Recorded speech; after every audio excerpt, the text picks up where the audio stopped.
Bismillahirrahmanirrahim. Assalamualaikum warahmatullahi wabarakatuh.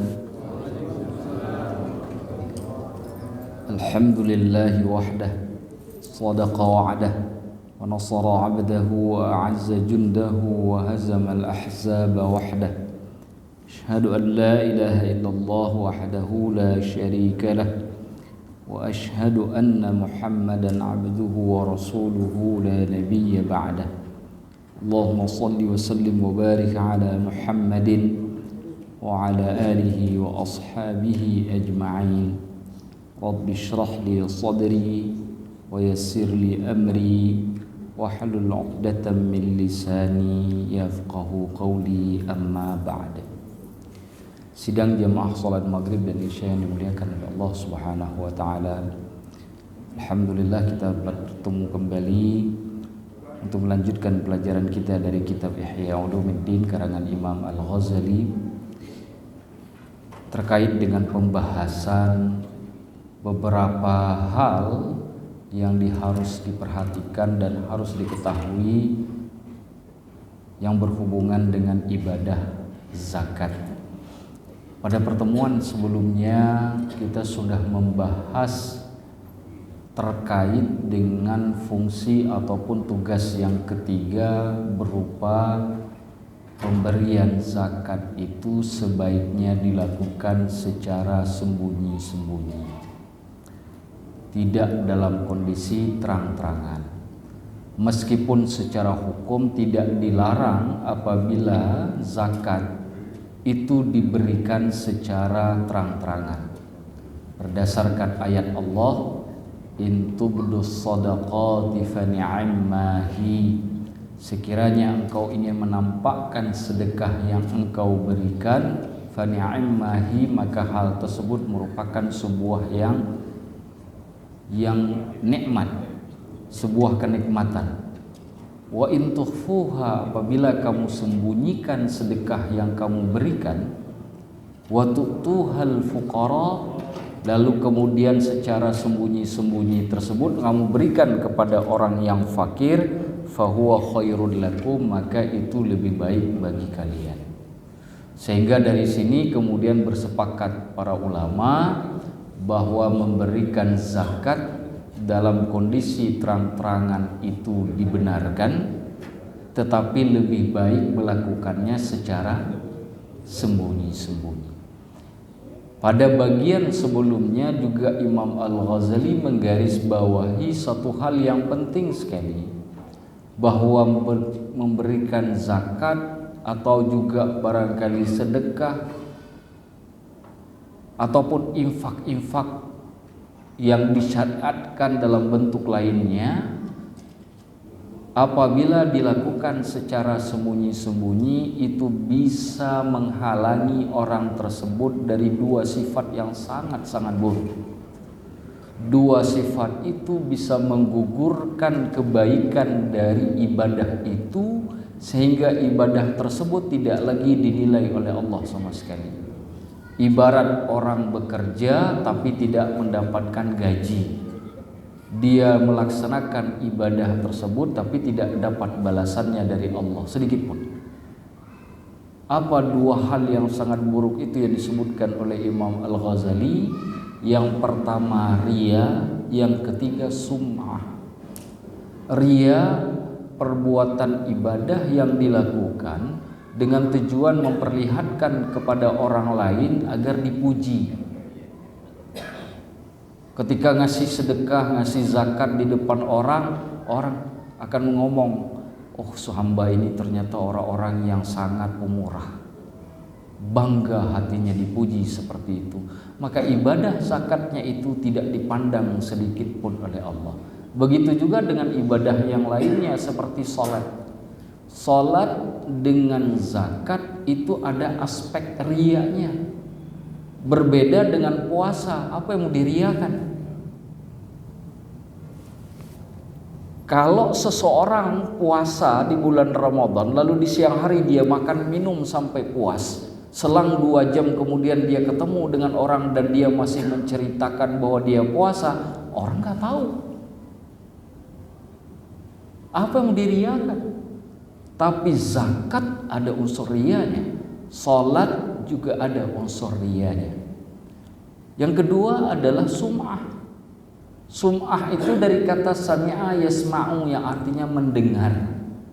Maksudnya adalah menceritakan perbuatan ibadah atau perbuatan baik kita kepada orang lain dengan harapan orang lain memuji dan kita mendengar pujian tersebut. Meskipun orang tadi tidak melihat. Saya minggu kemarin itu baru ngasih sedekah itu 100 juta.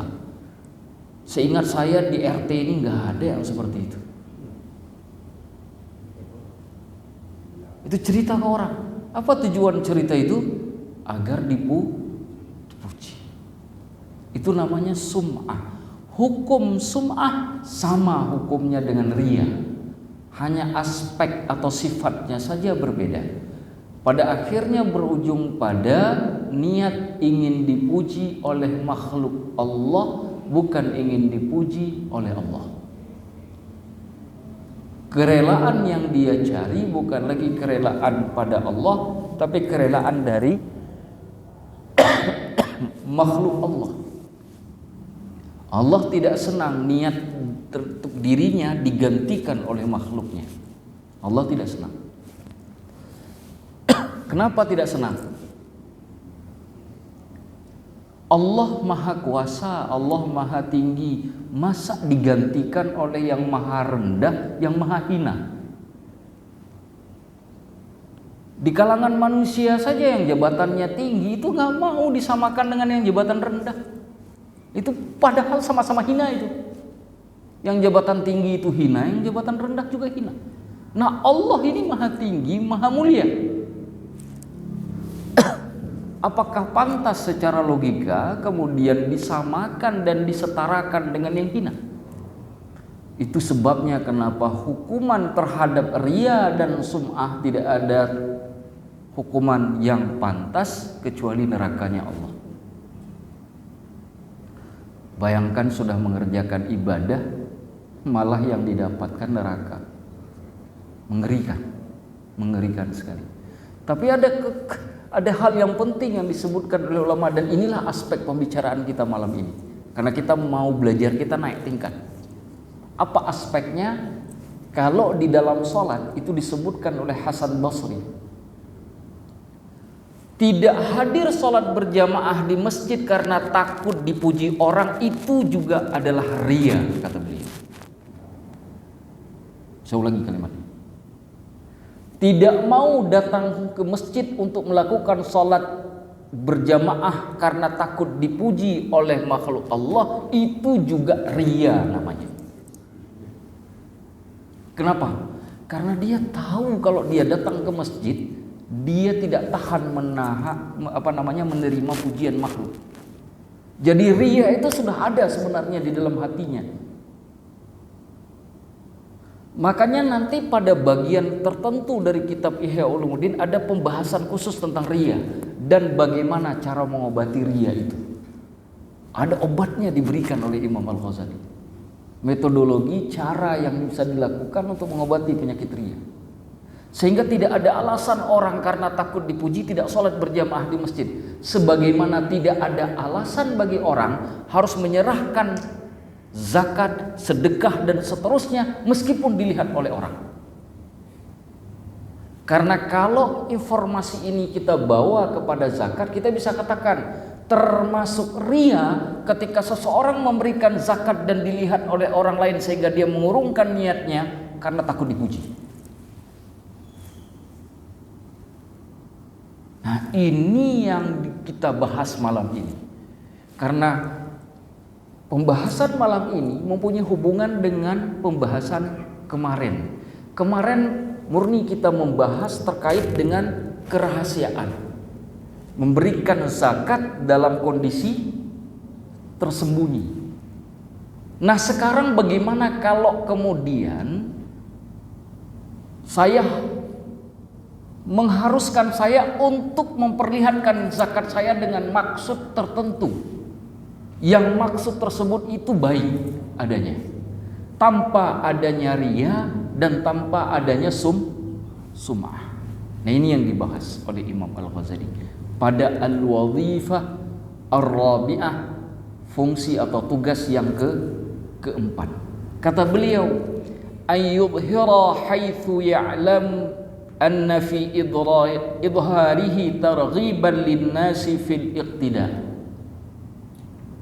Dia menampakkan zakatnya atau pemberian zakatnya, di mana dia mengetahui dengan menampakkan pemberian zakat tersebut kepada orang lain akan mendorong orang lain tersebut juga untuk mengikutinya untuk mengeluarkan zakat. Ini naik level namanya. Ini naik tingkat. Kalau bab kemarin kita menyembunyikan zakat karena menyembunyikan itu lebih baik, meskipun kita meyakini apabila zakat diberikan secara terang-terangan itu dibolehkan di dalam Islam. Lalu kita naik tingkat, sengaja kita tampakkan pemberian zakat kita dengan tujuan memotivasi orang lain untuk supaya berzakat seperti kita. Yang di dalam dunia dakwah sering sekali diistilahkan dengan dakwah bil hal. Bukan dengan lisan, bukan dengan tulisan, tapi dengan tindakan. Seperti seorang ayah yang ingin menyuruh anaknya sholat, tapi bukan dengan lisan, bukan dengan tulisan, tapi dia kerjakan di depan anaknya, supaya anaknya bisa melihat, lalu kemudian termotivasi untuk sholat seperti ayahnya. Persis sama seperti itu. Tapi ada catatan penting yang diberikan oleh Imam Al-Ghazali. Apa catatan itu? Wa yahrisu sirrahu min da'iyatir riya. Sambil dia tetap menjaga dirinya, hatinya jangan sampai dimasuki oleh sifat riya. Sum'ah tidak mengenainya. Tapi kalau riya dan sum'ah dipastikan terjadi,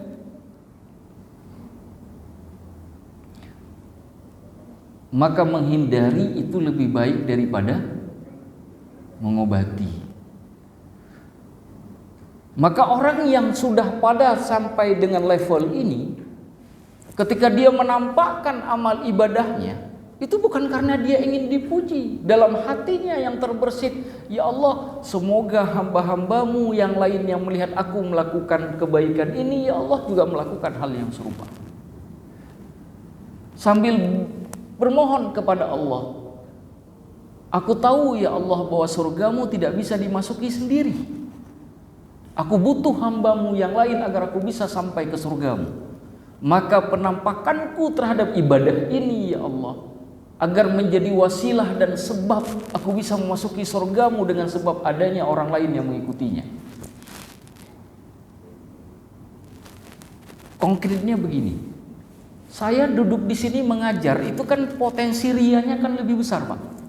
Betul tidak?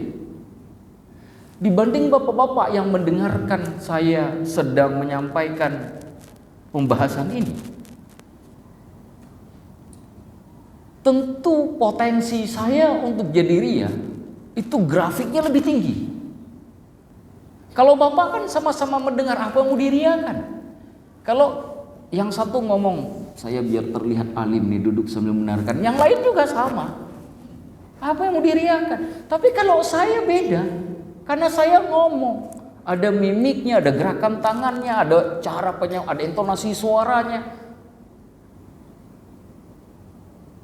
Betul kan? Sehingga potensi rianya lebih besar. Lalu semua kiai, semua ulama, semua ustadz, semua pendakwah tidak lagi mau mengajarkan ilmu karena takut ria. Kira-kira hilang nggak agama dari masyarakat? Itu Pak konkretnya. Itu hakikatnya. Maka kenapa kemudian para pendakwah, para ulama, para kiai, para pendakwah masih duduk di tempat seperti ini untuk menyampaikan ilmu agama, meskipun mereka tahu bahwa potensi ria itu sangat besar. Inilah yang dikaitkan oleh Imam Al-Ghazali bahwa setiap kali orang tersebut menampakkan ibadahnya, dia harus terus-menerus belajar untuk melawan dirinya, menghilangkan riya dan sum'ah. Berat sekali. Makanya saya punya ibadah khusus. Kenapa? Karena potensi riyanya besar. Di samping juga potensi salah bicara. Karena dalam pepatah Arab disebutkan man kathura kalamuhu kathura malamuh. Yang banyak bicara itu banyak celanya. Nih kira-kira dari sejak maghrib tadi nanti sampai isya, yang paling banyak ngomong di antara kita semua ini siapa? Saya kan. Potensi celaannya yang paling banyak kan saya. Betul Pak? Kalau saya tidak menyiapkan satu ruang khusus untuk kemudian menjaga diri dari celaan ini, apa yang bisa dihasilkan? Baik dengan istighfar atau apapun itu. Bagaimana saya menghapus ini semua? Dan setiap orang yang duduk di sini kemudian takut melakukannya, maka agama pergi dari umat ini. Orang tidak lagi mengerti tentang agamanya. Bukankah Rasulullah mengatakan ad-dinun nasihah? Agama itu adalah nasihat. Setiap orang takut memberi nasihat karena ketakutan terhadap potensi riya dan celaan yang tadi saya sampaikan, maka agama jadi hilang. Lalu bagaimana kita mempertanggungjawab ayat Allah? Wal takum minkum ummatun yad'una ilal khairi wa ya'muruna bil ma'rufi wa yanhauna 'anil munkar. Hendaklah ada satu umat, satu kaum, satu kelompok, satu golongan dari kamu yad'una ilal khairi, yang menyuruh orang kepada kebaikan. Menyuruh yang ada yang ma'ruf, menghalangi perbuatan-perbuatan yang mungkar. Nah, kalau kemudian semuanya pada takut, maka ayat ini bagaimana kemudian kita pertanggungjawabkan kepada Allah? Nah, itu sebabnya ada garis besar yang kemudian di highlight oleh Imam Al-Ghazali. Ketika kita menampakkan ibadah khususnya dalam konteks pembicaraan kita terkait dengan zakat, maka seseorang itu harus terus menghalangi dirinya, belajar untuk menghilangkan sifat riya dari hatinya, mengobatinya terus menerus, tidak boleh berhenti. Jangan dikira Pak, karena sudah alim betul seseorang, lantas kemudian potensi riyanya menjadi kecil. Enggak Pak. Pernah dengar ada penghafal Quran yang 30 juz sampai murtad? Pernah dengar? Bayangkan ada orang 30 juz hafal Quran tapi bisa murtad. Jadi jangan bayang karena sudah begitu alim lantas kemudian potensi itu tidak ada lagi. Perbedaannya sederhana. Kalau yang ilmunya masih kecil, yang datangkan pangkatnya baret merah, ya kan? Paling tinggi lah letnan lah, itu udah tinggi sekali lah itu. Tapi kalau yang sudah alim kan yang datang jenderal. Yang dikirimkan iblisnya berpangkat jenderal, pakai bintang Pak dia. Oh kiainya itu jenggotnya panjang sama panjangnya yang dikirim. Giliran Nabi dan Rasul yang ganggunya bukan lagi setan, tapi rajanya langsung, yang kita sebut dengan iblis. Itu yang turun langsung, karena dia tahu kalau ini diserahkan kepada anak buah enggak jalan. Yang datangnya adalah yang paling kuat dari kalangan mereka. Jadi semakin Anda alim, semakin kuat godaannya. Ini bahasa Rasulullah dalam hadis Imam Muslim, bahwa orang yang paling diuji, paling kuat itu adalah Nabi dan Rasul. Tsummal amsal fal amsal. Lalu orang yang berikutnya yang semakin mendekati pada tingkat pertama. Siapa? Sahabat, kemudian tabi'in, kemudian tabi'in, kemudian orang soleh di kalangan umat Nabi, sampai terus itu. Semakin ke atas, semakin berat ujiannya. Bapak semakin taat ke Allah, ujiannya makin banyak tuh. Bagaimana biar nggak ujiannya nggak banyak? Maka jangan heran lihat kenapa ada orang bandelnya na'udzubillah, jahatnya pun na'udzubillah, tapi kok rumahnya nambah, mobilnya banyak, Bahkan kadang-kadang istrinya juga banyak. Belum lagi selingkuhan. Kok dapat semua? Karena Allah tidak lagi percaya kepada dia sehingga gak dibutuhkan lagi ujian. Ini orang gak perlu diuji lagi, udah pasti tempatnya udah jelas di mana. Tapi kita yang soleh ini saban hari dikasih ujian. Kadang dengan ujian sakit, kadang dengan rezeki yang seret, kadang dengan masalah keluarga, kadang dengan fitnahan orang. Saban waktu dikasih.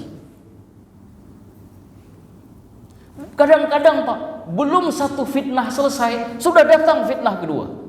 Bertindih-tindih kadang. Semakin kita soleh, semakin bertambah ujiannya.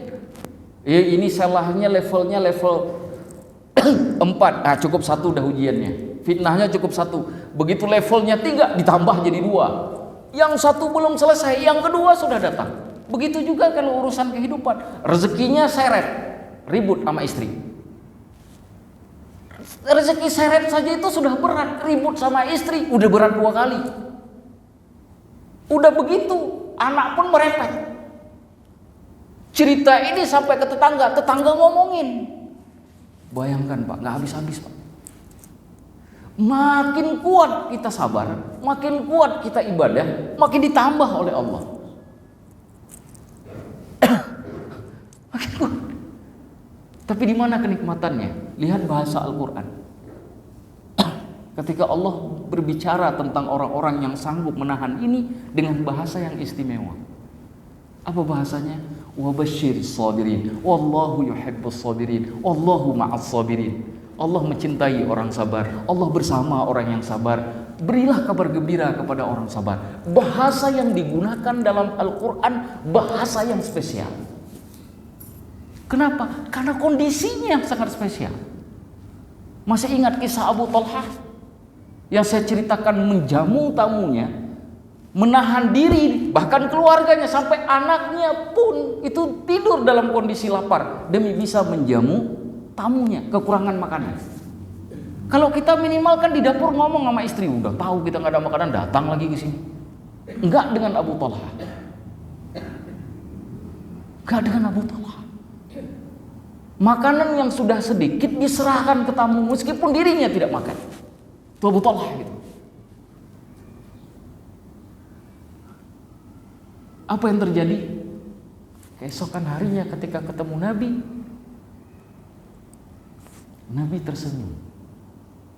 Lalu mengatakan, Allah terkagum-kagum dengan apa yang kamu lakukan dan istrimu tadi malam. Allah yang terkagum-kagum. Bukan cuma Nabi, Allah terkagum-kagum.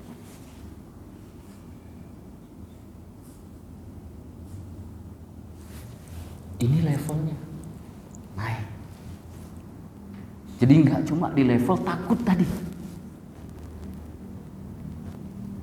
tapi sudah berani melawan. Karena memang dalam ilmu tasawuf itu musuh terbesar itu bukan orang lain. Ada orang datang muji kita, itu bukan musuh. Musuh kita adalah diri kita sendiri ketika kita menerima pujian itu. Bagaimana sikap kita selanjutnya? Mau kita apakan pujian itu? Apakah itu membuat telinga kita berdiri tegak? Atau terkadang orang yang duduk di atas kursi berasaan sudah terbang? Atau justru dia melihat dirinya hina betul, masih dipuji oleh makhluk, sedangkan aku tidak tahu apakah Allah memujiku ataupun tidak? Atau begitu gambarannya? Kalau dia sudah mencapai pada titik terakhir yang saya sebutkan tadi, maka levelnya sudah naik. Maka dia segera datang ke masjid, dia berdiri di saf pertama, karena itu saf terbaik. Itu tidak membuat dia kemudian takut. Kenapa? Dia sudah berani melawan dirinya untuk menghajar sifat-sifat riya dan sum'ah itu untuk kemudian mengotori hatinya. Begitu juga dengan sedekah. Ada orang yang meminta-minta dan sangat membutuhkan. Orang di sekitarnya banyak. Kalau dia sembunyi-sembunyi, maka dia tidak bisa membagikan harta kepada orang tersebut. Tidak ada cara lain ke saat itu kecuali dia harus menyerahkan sedekahnya di depan orang banyak. Nah, orang yang seperti ini tidak lagi khawatir karena dia dari sejak awal sudah melawan dirinya, sehingga sifat riya dan sum'ah sulit untuk masuk ke dalam hatinya. Ini level yang tinggi. Gampang, percayalah. Berdarah-darah Pak kalau bahasanya itu. Berdarah-darah kita pun bisa sampai ke peringkat itu.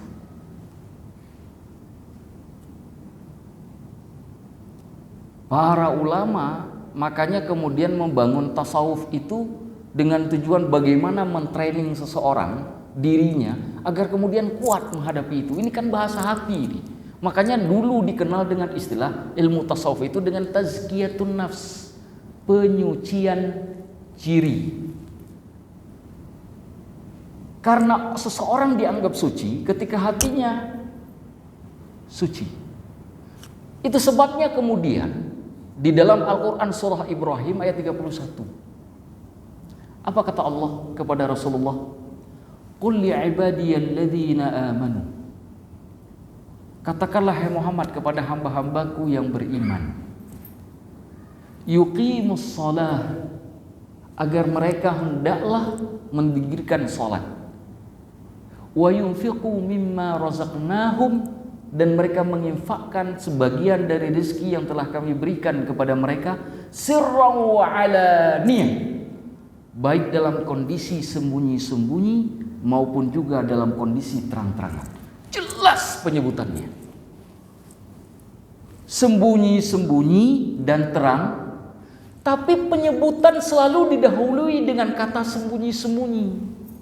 Kenapa? Dua alasannya. Ini bukan satu-satunya ayat yang begitu di dalam Al-Quran. Nanti di surah Fatir juga ada. Kenapa mendahulukan kata sembunyi dari kata terang-terangan? Jawabannya dua. Satu, yang sembunyi-sembunyi lebih mudah dilakukan daripada terang-terangan. Karena terang-terangan itu membutuhkan kemampuan yang luar biasa untuk menjaga diri tidak sampai kemudian riya. Tapi bagi orang yang sudah sanggup melawan dirinya, maka terang-terangan dibolehkan. Makanya diletakkan pada yang kedua. Makna yang kedua sesuai dengan apa yang kita bicarakan minggu yang lalu. Meskipun terang-terangan itu dibolehkan di dalam Islam, tapi sembunyi itu lebih utama. Makanya yang utama lebih didahulukan daripada yang lainnya. Sebagaimana firman Allah yang tadi dibacakan, fahuwa khairul lakum, maka yang sembunyi-sembunyi itu lebih baik bagi kalian. Begitu hakikatnya. Tetapi karena kedua konsep ini disebutkan di dalam Al-Quran, disebutkan di dalam hadis, maka tentu harus ada penjelasannya. Ini yang dimaksud dengan naik level, supaya makna tersembunyi itu kita pahami, makna terang-terangannya juga kita mengerti.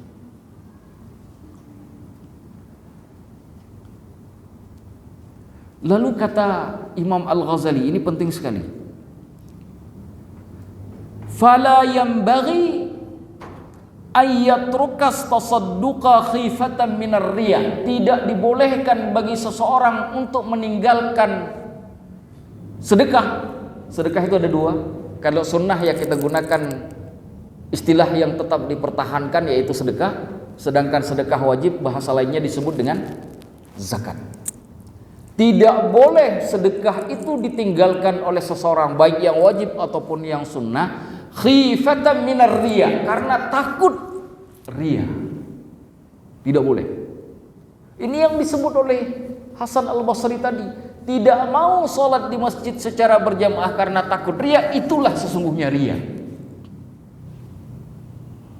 Gak ada perbedaan para ulama, hanya redaksi cara mereka menyampaikan materinya saja yang berbeda. Pada akhirnya kembali kepada titik yang sama.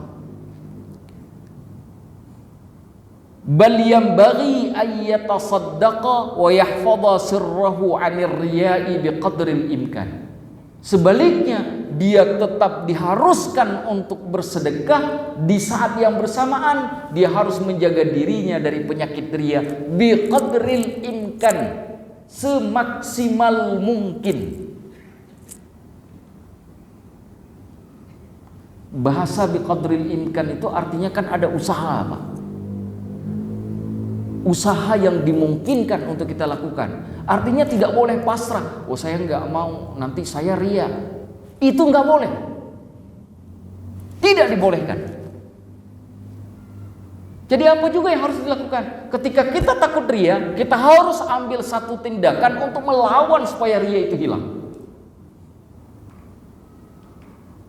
Tapi tidak gampang. Karena musuh kita bukan orang lain. Musuh kita yang paling besar dalam hal ini adalah diri kita sendiri. Tidak mudah, Pak, untuk menunjuk diri sendiri, itu tidak mudah. Kita gampang untuk menyalahkan orang lain, kita mudah untuk menunjuk orang lain. Tapi menyalahkan diri sendiri dan menunjuk diri sendiri, tidak gampang. Makanya itu adalah jihad, salah satu jihad yang besar. Wahada li'anna fil idhari mahdhuran thalithan siwal manni war riya wa huwa hadku sitril faqir.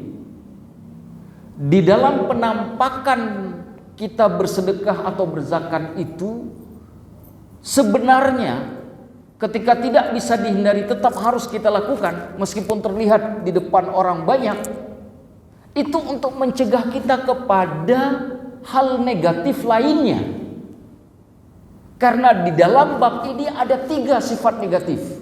Negatif yang pertama disebut dengan al-man. Al-man itu apabila terjadi maka pahala sedekah kita menjadi batal. Apa itu al-man? Berbicara atau menyebut-nyebut kebaikan kita dengan maksud dipuji. Dalam surah Al-Baqarah juz ketiga, ya ayyuhalladzina amanu la tubtilu shadaqatikum bil man. Wahai orang-orang yang beriman, jangan kau batal sedekah-sedekahmu dengan banyak menyebut-nyebutnya. Jelas itu. Yang kedua, ria. Sudah jelas, itu sudah kita ceritakan. Bahkan hadis-hadisnya minggu lalu kita sudah bicarakan. 2 ria, itu penyakit yang kedua. Yang ketiga, ini poin negatif lainnya dari 2 yang sudah kita sebutkan. Apa yang ketiga? Membiarkan orang fakir terus menderita. Dan itu juga dosa. Ketika ada orang minum tidak bisa karena tidak memiliki uang untuk membelinya, dan kita yang punya tidak mau berbagi, maka dosanya kita tanggung. Kita gak bisa mengatakan, nah kan ini uang saya yang cari dari pagi sampai malam, setiap hari seperti itu, kok gampang sekali kemudian diserahkan ke orang lain. Allah juga bisa ngomong, ya rezeki yang kamu cari itu gak akan kamu dapatkan kalau tidak kuizinkan, makanya kuperintahkan. Bisa kan? Maka kata Imam Al-Ghazali, dalam kondisi seperti itu tidak boleh karena takut ria lalu tidak bersedekah hanya karena sebab dilihat oleh banyak orang. Tetap wajib. Kenapa? Karena ada negatif yang ketiga selain dari menyebut-nyebut zakat dan ria, yaitu membiarkan orang fakir tetap menderita. Bapak tinggal di rumah, enak, nyaman, tetangga di samping rumah kagak makan. Tidur bapak itu dilaknat oleh para malaikatnya Allah. Bapak rebahan, duduk santai di rumah. Sedangkan masyarakat di sekitar yang bisa kita jangkau itu dan kita ketahui itu tidak makan hari itu, makan yang bapak makan di siang hari, di malam hari, di pagi hari, itu akan jadi api neraka. Karena konsep dari Islam itu tidak bisa orang masuk surga hanya karena cinta kepada Allah tapi tidak cinta kepada makhluk Allah. Tidak bisa. Ada orang cinta kepada Allah saja tapi benci kepada makhluk Allah. Neraka tempatnya. Sebaliknya, ada orang yang sangat cinta kepada makhluk Allah tapi benci kepada Allah. Itu pun tempatnya pasti neraka. Konsep ini tidak bisa ditawar-tawar. Karena konsep ini menyatu. Apa salah satu dakwah Nabi SAW? Silaturahmi. Itu salah satu alasan yang menyebabkan seorang rabi Yahudi di kota Madinah Kalau bahasa kita ulama Yahudi di kota Madinah yang bernama Abdullah bin Salam itu masuk Islam. Datang kepada Nabi setelah melihat dakwah Nabi. Salah satu dakwah Nabi adalah silaturahmi. Kata Abdullah bin Salam, ini dakwahnya setiap Nabi di setiap zaman. Bagaimana mungkin ini bukan Nabi? Datang Abdullah bin Salam kepada Rasulullah hanya untuk menguji 3 hal. Kalau Rasulullah bisa menjawab 3 hal ini, beliau masuk Islam. Dan alhamdulillah semua dijawab tuntas oleh Nabi. Beliau masuk Islam. Pertanyaannya nggak mudah, Pak. Ini pertanyaan kelas Nabi. Kenapa? Yang nanyanya Rabi. Artinya kan orang mengerti kitab nih. Apa makanan pertama penduduk surga? Ngeri kan pertanyaannya? Apa, Pak? Apa makanan pertama orang masuk surga nanti? Telur asin? Enggak, Pak. Apa, Pak? Hati ikan hiu. Nabi diam ketika pertanyaan itu ditanya. Nabi nggak jawab. Kenapa? Adab Nabi kita. Kalau wahyu belum diturunkan, beliau diam. Seperti kasus ada orang-orang Yahudi yang datang kepada Nabi bertanyakan tentang ruh. Dalam satu riwayat disebutkan Nabi diam 3 hari, tidak menjawab, tidak membicarakan hal itu. Kenapa? Ayat Ica belum turun. Tapi begitu ayatnya turun, baru beliau sampaikan. Apa ayat yang diturunkan? Yas'alunaka 'anir ruh, mereka bertanya kepada Muhammad tentang ruh. Qulir ruhu bin amri rabbi, katakan hai Muhammad, ruh itu urusan Tuhanku. Wa ma utitu minal ilmi illa qalila, tidak kuberikan kepada kalian ilmu kecuali sedikit saja. Beliau jawab sesuai dengan diwahyukan. Makanya kemudian di dalam Al-Qur'an disebut wa ma yantiqu 'anil hawa in huwa illa wahyu yuha. Nabi itu tidak pernah berbicara dengan hawa nafsunya. Semua yang beliau sampaikan itu adalah wahyu yang diturunkan. Ketika Abdullah bin Salam datang kepada Rasulullah bertanya seperti itu, beliau diam. Datang malaikat Jibril. Karena Nabi dalam riwayat Imam Muslim itu menyebutkan begini, baru saja Jibril menyampaikan kepadaku. Abdullah bin Salam mengulang kalimatnya, Jibril, hadza aduwwul yahud. Ini adalah musuhnya orang Yahudi. Kata Abdullah bin Salam. Dalam redaksi yang sahih. Kaget Abdullah bin Salam. Lu kok tahu Jibril? Ini Muhammad kok tahu Jibril? Tapi jawab pertanyaan semua yang diajukan 3 hal ini, semuanya dijawab. Pertanyaan kedua, tanda kiamat. Beliau mengatakan orang-orang yang bertelanjang kaki nanti akan membangun gedung-gedung yang tinggi. Siapa mereka? Siapa mereka? Orang Arab. Orang Arab. Kalau Muhammad bin Salman itu lahir di tahun 1800-an, itu tinggalnya di tenda. Masih di tenda, Pak. Tapi sekarang sudah tinggal di istana yang mewah. Siapa mereka? Orang-orang yang kakinya bertelanjang kaki tadi itu, yang sekarang berlomba-lomba membangun gedung yang tinggi. Itu tanda kiamat. Tapi jangan salah paham, membangun gedung yang tinggi itu tidak berdoa. Ini hanya tanda. Bukan bernilai membangun gedung yang tinggi itu dosa. Terkait dengan ini nanti suatu waktu kita bahas. Yang ketiga apa? Pertanyaannya, Abdullah bin Salam. Bagaimana ditetapkan pada wanita yang hamil bahwa dia akan melahirkan anak laki-laki ataukah anak perempuan? Dulu nggak ada kesehatan seperti hari ini, Pak. Nggak ada dulu dokter kandungannya, nggak ada. Ilmu medis itu tidak seperti zaman sekarang. Lalu pertanyaan itu ditujukan kepada Rasulullah. Bagaimana cara menjawabnya? Yang di zaman kita sekarang universitas begitu besar, ditanyakan kepada masyarakat umum saya belum tentu ada yang bisa jawab. Betul? Ini ditanyakan di dalam kondisi masyarakat yang masih seperti itu. Kata Rasulullah, apabila bertemu sel sperma dengan sel telur, sel sperma mengungguli sel telur dalam pertemuannya, maka anaknya akan jadi anak laki-laki. Sebaliknya, jika sel spermanya yang unggul atas sel sperma, maka yang jadi adalah anak perempuan.